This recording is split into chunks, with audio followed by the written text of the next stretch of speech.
Bueno, hoy vamos a continuar reflexionando con el capítulo 1 del Evangelio según Lucas. Y ya sabéis cuál era el panorama con el que empezaba el Evangelio. Era un tiempo de oscuridad, un tiempo de silencio. Algunos dicen que eran 400 años de silencio entre Malaquías y el Evangelio.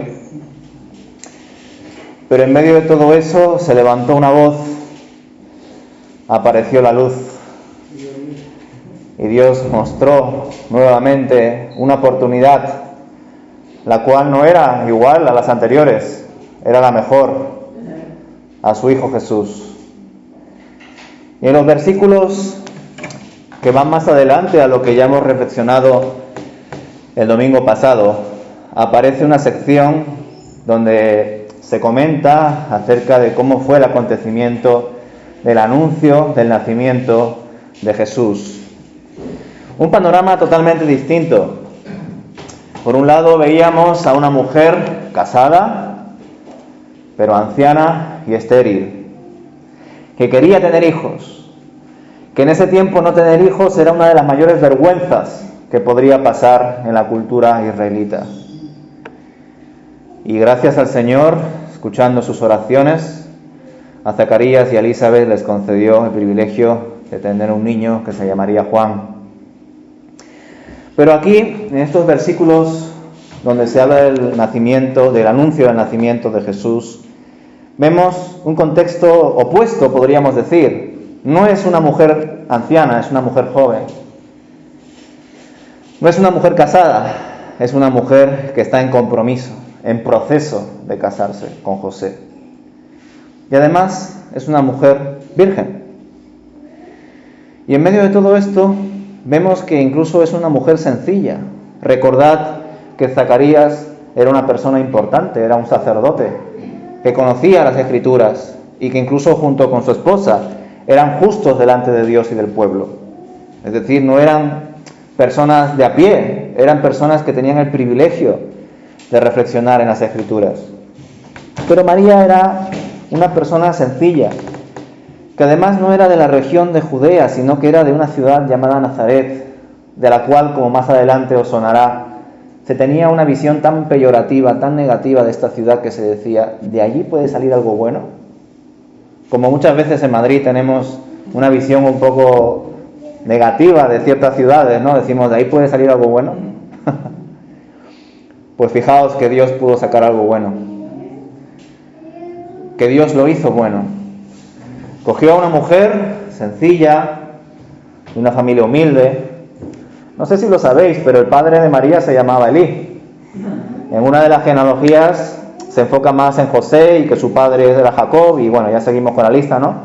Pero el padre de María se llamaba Elí, y además era el abuelo no solamente de Jesús, sino que era el sanguíneo, porque entendemos que el nacimiento virginal de María no tenía nada que ver con José. Por tanto, cuando reflexionamos en esto, vemos no solamente el anuncio de un nacimiento por el mismo ángel, parece ser, llamado Gabriel, sino que incluso en medio de este anuncio, pues como que ella, sorprendida, reaccionaba a un saludo tan litúrgico, ¿no? Es como muchas veces en nuestras iglesias pues damos saludos muy bíblicos, ¿no? Y que si viene una persona de fuera, pues diría, ¿de qué manera me está saludando esta persona? ¿Me está saludando en otro idioma? ¿O qué pasa, no? Pues de algún modo también María se quedaba sorprendida de cómo le saludaba a este ángel, Gabriel.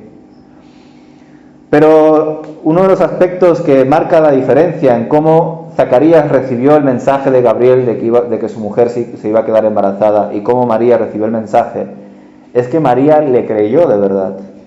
Es decir, como comenté anteriormente, parece en algunas versiones de nuestras Biblias que tanto Zacarías como María dudaban. Pero si nos enfocamos más en la pregunta, y bueno, lo vemos en su idioma original y todas estas cosas que los teólogos hacen, pues nos damos cuenta de que en verdad lo que María está preguntando no es cómo es posible, sino el modo de cómo será posible eso que le está diciendo el ángel Gabriel. Vemos en medio de esa situación, ¿cómo es posible, verdad? Nos preguntamos ahora nosotros. Ella se preguntaba, ¿cómo es posible que esto me pase a mí? Y nosotros nos debemos preguntar, ¿cómo es posible que le pase esto a María, siendo María Es decir, que María haya creído al ángel Gabriel, una persona que no tenía un conocimiento profundo de las Escrituras, porque ya sabéis que en ese tiempo las mujeres no podían entrar a las sinagogas así como así, vamos, todo lo contrario. Eran personas que estaban limitadas al conocimiento de las Escrituras. Pero Zacarías, que no solamente era un hombre que podía ir a las sinagogas, también iba al Sanedrín, hacía sus sacrificios, sus ofrendas, etcétera, y conocería las Escrituras. Es decir, aquí vemos una lección impresionante de humildad. Por un lado tenemos a un sacerdote, un teólogo, una persona justa, que es reconocida por la sociedad, y por otro lado tenemos a una mujer jovenzuela, virgen, de una ciudad de mala fama como es Nazaret, y ella, siendo alguien tan sencilla, creyó al ángel, y Zacarías, siendo una persona tan preparada, no supo recibir el mensaje. Eso sin duda nos debe impactar, como a veces por creer que tenemos tantos años en el Señor, o porque estoy haciendo esta función en la iglesia, o qué sé yo, lo que cada uno haga, pensamos que ya estamos estupendamente delante de Dios y que podemos discernir su voz en medio de tantas voces que encontramos en este mundo. Pero el texto no solamente nos hace ver todo esto, sino que además nos muestra que María, la cual es prima de Elizabeth, por eso también Jesús y Juan el Bautista son primos, no sabía lo que le había sucedido a Elizabeth. Porque claro, María estaba por Nazaret y Elizabeth estaba por unas zonas montañosas de Judea y no habían tenido contacto. Es más, si recordáis, cuando termina la sección de lo que le pasó a Elizabeth y Zacarías, cuenta el texto que ella se quedó recluida durante varios meses, no salió de casa. Pues al 6º mes de embarazo de Elizabeth, María también se queda embarazada y se entera de que su prima también se quedó embarazada en circunstancias milagrosas, en circunstancias que eran imposibles. Aunque hoy en día hay casos donde, bueno, también hay hormonas y otras cosas, donde mujeres mayores se pueden quedar embarazadas. Pero aún así, si nos ponemos puntillosos, por supuesto, lo de María era más sorprendente. No sé si conocéis un término que se llama partenogénesis, que consiste en algunos seres vivos, concretamente insectos y algunas plantas, que pueden asimismo reproducirse, sin necesidad de fecundación. Pero no hay ningún caso fidedigno en los seres humanos de que eso pueda pasar o haya pasado, salvo pues en películas o series pues que son ficción, ¿no? Como el Dr. House, por ejemplo. Ahí hay un caso, no sé si vosotros sois cinéfilos o os gusta ver las series y tal. En Dr. House, que ahí te cuelan de todo, pues hay un suceso de una mujer que decía que se había quedado embarazada. Y ya sabéis que, quien conozca a Dr. House, la frase que más repite él, su principio más elemental es: todos mienten. Y cuando esta mujer se acercó a él y le dijo: creo que estoy embarazada, y hizo pensaba que tenía otra cosa y al final descubrió que estaba embarazada, él pensaba que le estaba engañando a su marido. Pero ambos parece ser que eran religiosos, no sé si católicos o mormones, eso ya no lo aclara la serie, y no habían tenido relaciones, se habían mantenido vírgenes hasta el matrimonio. Entonces al final pues se dio cuenta de que sí, de que aparentemente era un nacimiento virginal lo que iba a tener esta mujer, como lo de María. Pero bueno, como os digo, es totalmente un milagro lo que vemos aquí, pese a comentarios de teólogos o personas que intentan pues ver otras cosas en las Escrituras. Por tanto, cuenta el texto, ¿verdad?, cómo María, al descubrir esta noticia, de algún modo la recibe mejor. Quizá también le haya ayudado a entender mejor las cosas. Es decir, no es lo mismo que te pase a ti algo milagroso y que solo te pase a ti y que pienses: estoy loco, habré visto algo de otra forma, estaré confundido, a que tengas un amigo o un familiar que le haya pasado algo parecido. Eso como que ya te ayuda. Es como que Elizabeth y María se convierten en testigos la una de la otra, ¿verdad? Y esto es muy importante, este acompañamiento ante lo milagroso es muy importante. Y quiero enfatizar en esto porque esto es lo que me pasó a mí también. No que me haya quedado embarazado, sino que cuando yo conocí al Señor, bajo mi punto de vista, fue algo milagroso. Porque yo no fui a una iglesia a escuchar el Evangelio. Ni siquiera vino uno a tocar mi puerta o uno en la calle me entregó un folleto, nada. A lo sumo un testigo de Jehová, pero ni caso le hacía. Entonces, a mí nadie me expuso el Evangelio. Ni siquiera mi familia. Ni siquiera me bautizaron por el rito católico, ya no os digo más. Pero en medio de todo eso, estudiando en la universidad, filosofía, Dios tocó mi corazón.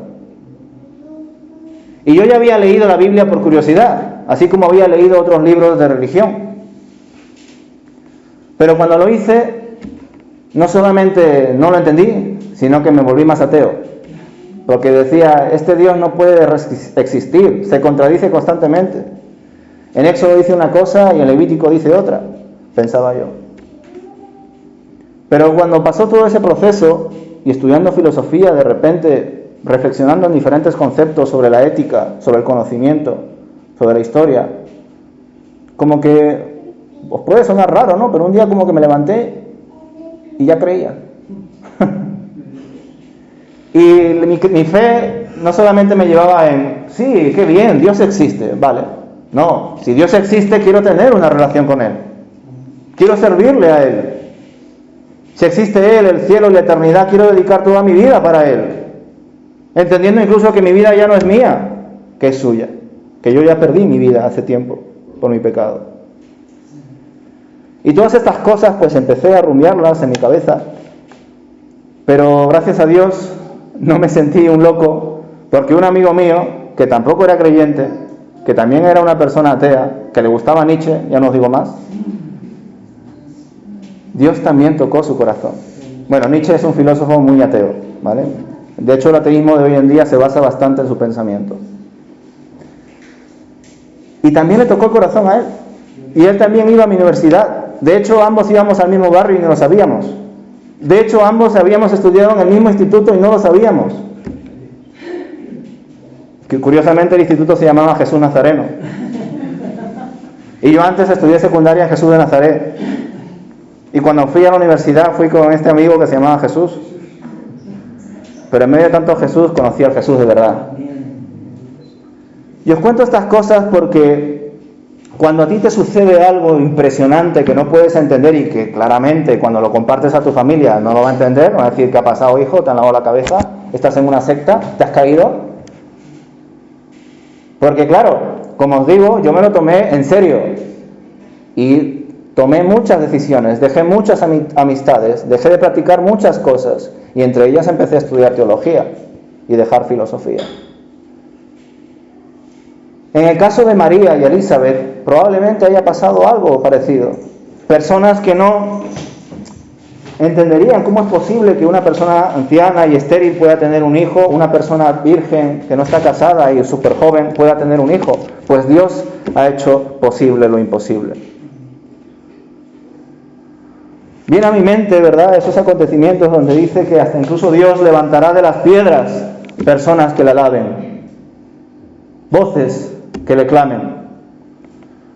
También me acuerdo de ese predicador, un predicador que ya falleció, que decía, el día que una persona abra la Biblia, la lea y crea en Dios, todos deberíamos de reflexionar en qué estamos haciendo como creyentes. Todos quizá incluso deberíamos avergonzarnos. Porque si una persona está conociendo a Dios por sí mismo y no porque otra persona se lo haya presentado, significa que la iglesia está dormida, que no está haciendo toda la misión que debe hacer. Y como Dios está por encima de nosotros y Él es el que preserva su misión y su iglesia, no se va a limitar a que nosotros nos quedemos quietos. No vais a hacer nada.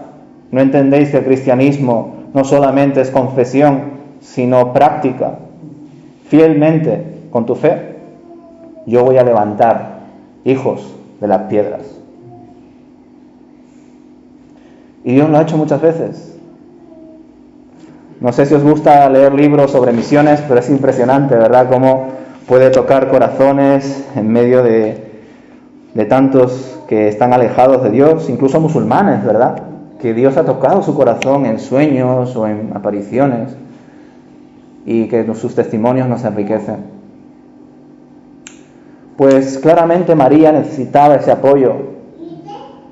Como mujer ya se siente sola en la sociedad porque no estaba casada, pero al saber que su prima también estaba en ese proceso, nos cuenta, y voy a leer los versículos de Lucas 1 del 39 al 45. Lucas 1, versículos del 39 al 45. Pocos días después, María fue deprisa a la zona montañosa de Judea, al pueblo donde vivía Zacarías. Entró en la casa y saludó a Elizabeth. Al escuchar el saludo de María, el bebé de Elizabeth saltó en su vientre y Elizabeth se llenó del Espíritu Santo. Elizabeth dio un grito de alegría y le exclamó a María: Dios te ha bendecido más que a todas las mujeres, y tu hijo es bendito.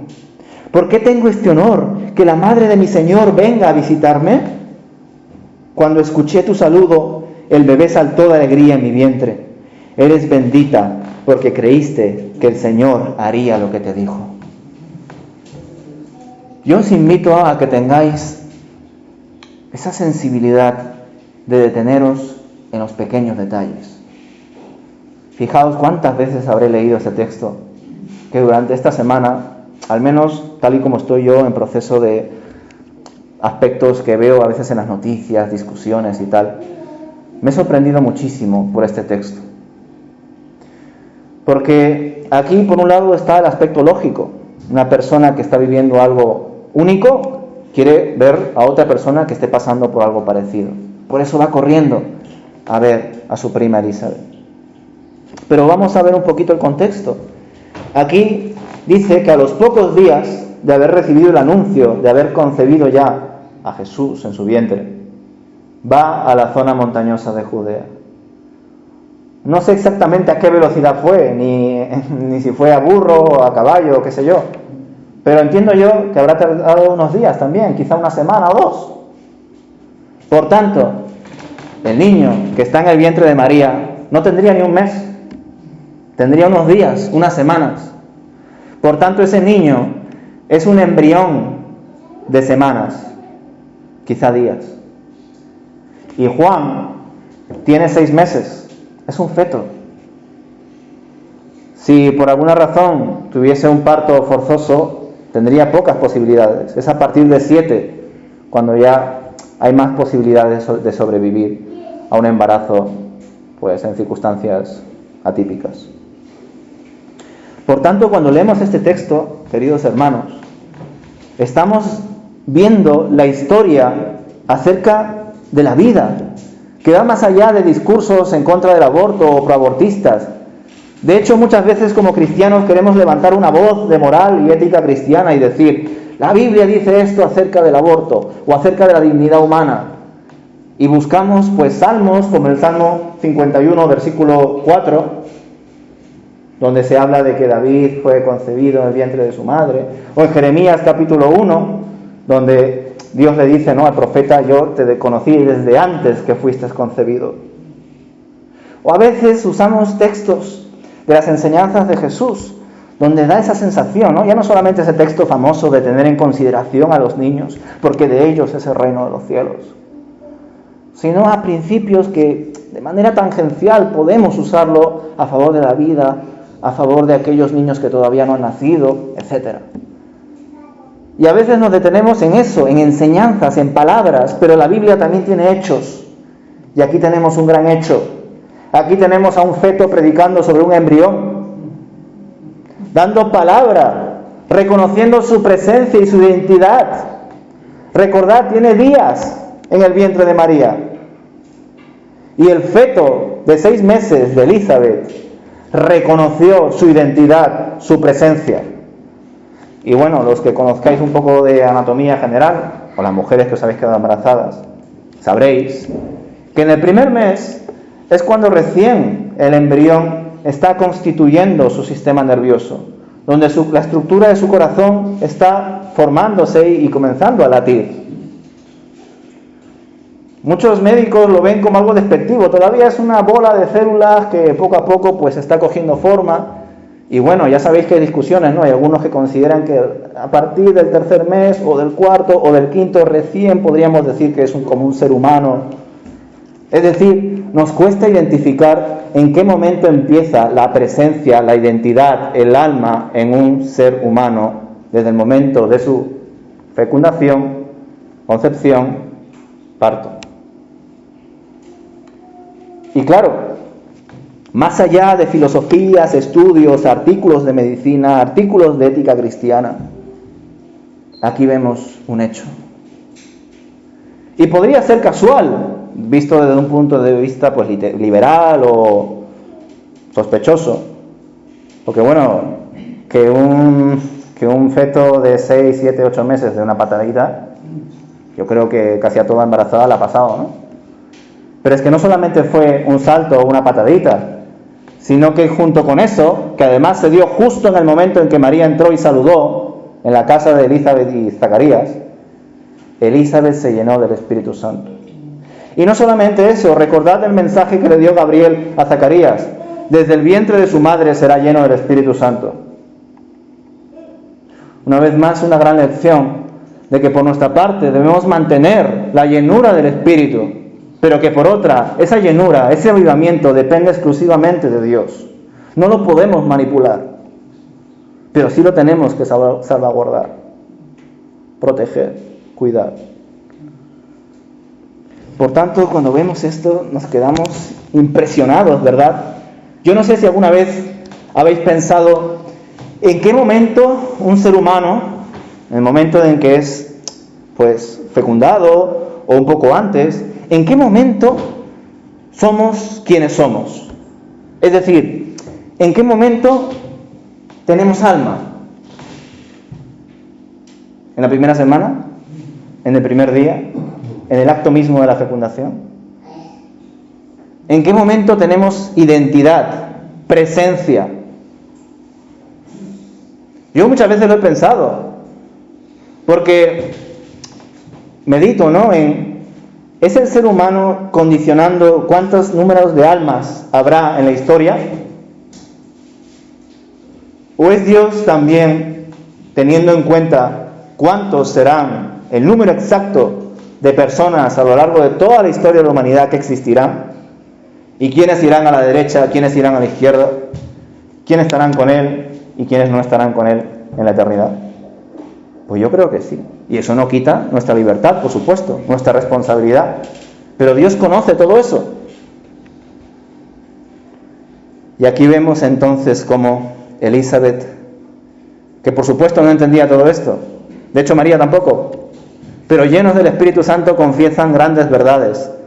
Y Elizabeth reconoce no solamente que María estaba embarazada, porque ella no había recibido ese mensaje, no sabía que su prima estaba embarazada, sino de quién está embarazada: de mi Señor, de mi Salvador, de Jesús. Y bendita es entre todas las mujeres por el niño que tiene en su vientre. Y María automáticamente, al recibir todo esto, pues como naturalmente debemos responder, aunque como, no sé si por culturas o por formas de ser, pues hay veces que momentos que deberíamos estar llenos de alegría, de gozo, de salto, de bailar o de cantar, o lo que cada uno quiera expresar, porque cada uno es libre, cada uno tiene su carácter. Pues hay personas que aún así no damos ese paso de expresión de gratitud, pero María sí. Si seguimos leyendo los versículos de adelante, vemos en el versículo 46 en adelante que María canta alabanza a Dios, lo que en algunas versiones vuestras lo llaman el Magnificat. Pues aquí esta canción de alabanza sin duda muestra también que María estaba siendo llena del Espíritu Santo. ¿Y por qué os digo esto? No sé si os fijáis también en cuántas veces y qué cosas repite el evangelista. Y una de las frases que más repite Lucas acerca de María es: guardó eso en su corazón. Porque no lo entendía quizá, o porque no lo entendía en su plenitud. Por ejemplo, cuando Jesús le dijo, cuando se escapó y se quedó en el templo, ¿no? Tendría pues adolescencia, entre 11, 12, 13 años, no lo sabemos. Bueno, se podría calcular, Pues Jesús le hace ver a María y a José que él estaba en la casa de su padre. Y dice el texto que María guardó todo eso en su corazón. Y más adelante vemos incluso que Jesús, ya siendo adulto, habiendo comenzado su ministerio, como que tuvo ciertas inquietudes con su familia, dando prioridad por la familia espiritual más que la física. Y hasta incluso hay algunos textos de que decían que sus hermanos como que le tomaban por loco. Pero en medio de todo eso vemos que Jesús tiene un cariño especial por todos, más allá de su familia, pero que también respetó a su familia. Recordad que José era carpintero y Jesús heredó su oficio. Por tanto, en medio de todas estas cosas, mis queridos hermanos, os quiero compartir pues este testimonio de dos mujeres, de dos testigos.